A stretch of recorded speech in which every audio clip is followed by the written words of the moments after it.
Here, we all drinking already? Please raise your glass if you're drinking. I want to toast real quick. Thank you for coming out and supporting some local underground comedy. We appreciate it very much. Take your drink and laugh. My name's Chidester. I'll be your host for the night. I'm kind of excited about that. It's been a while since I've been able to host a show, so this is awesome.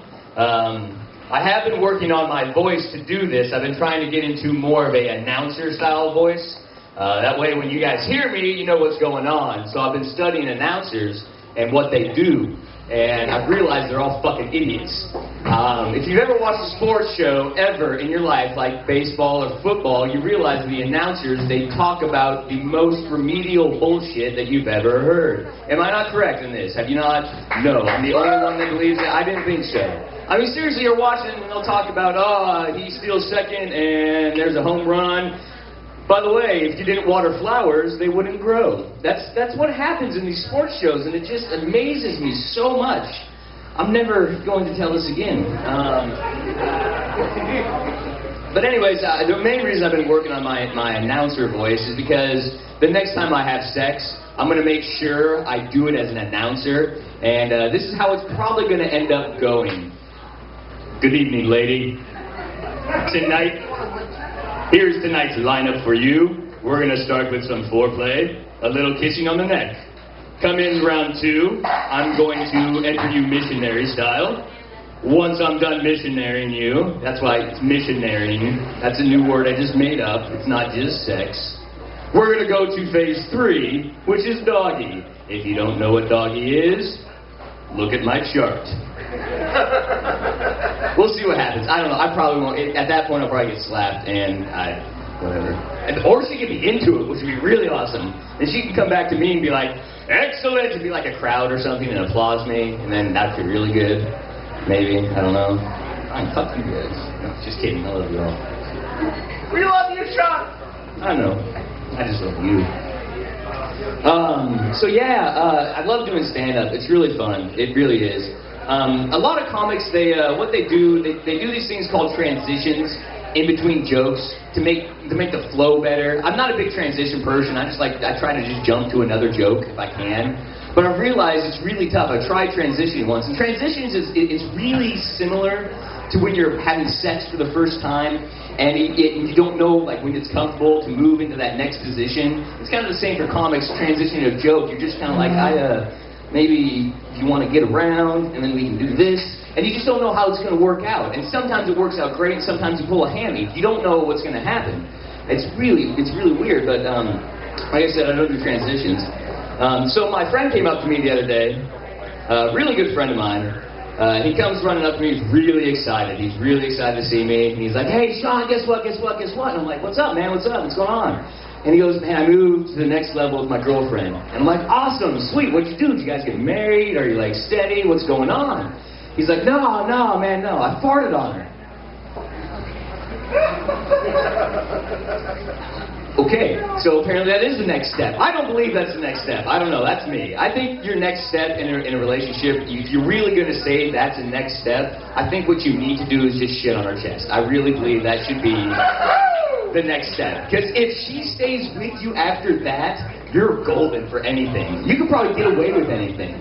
But there's repercussions because she could probably shit on your chest too. And if you're hairy like me, it's bad juju. It's bad juju. No one likes shitting on chests either. Awesome.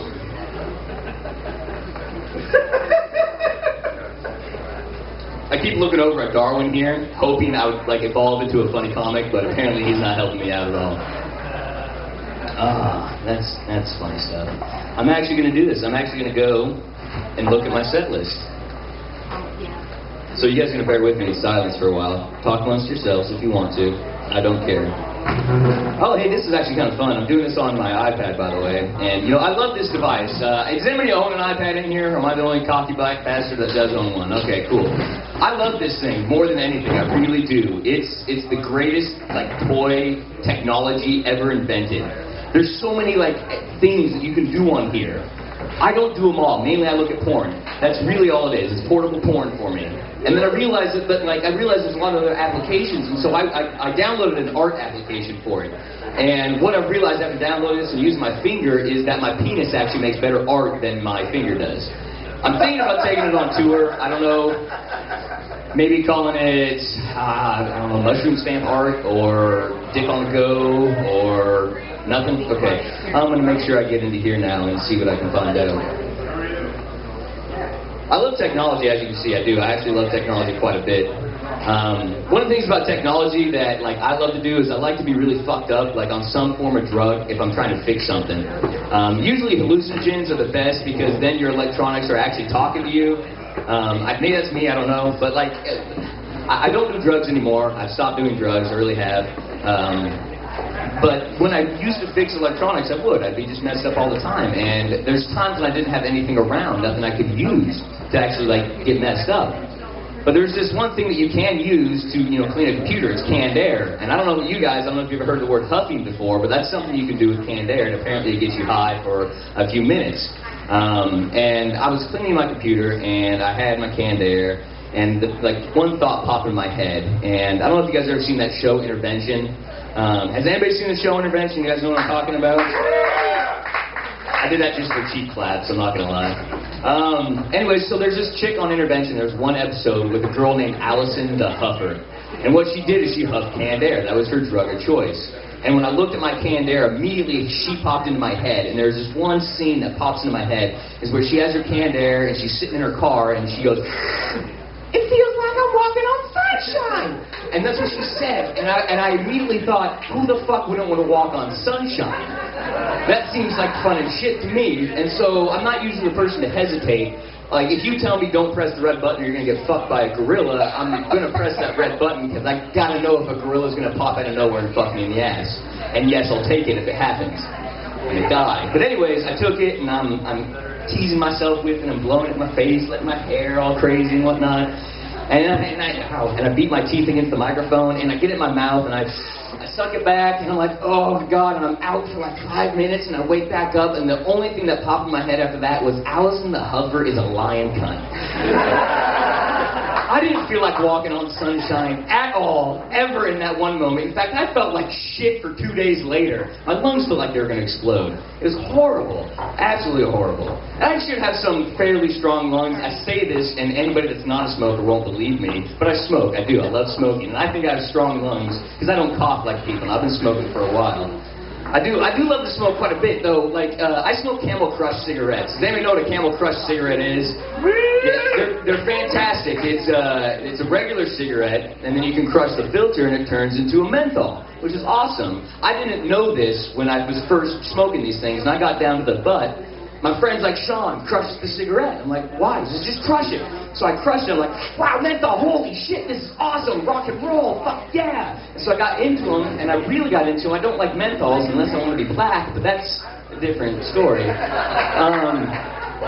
Anyways, I really love menthol cigarettes now, and I really love regular cigarettes. But the main reason I'm telling this is women in the audience, you have to answer this question for me.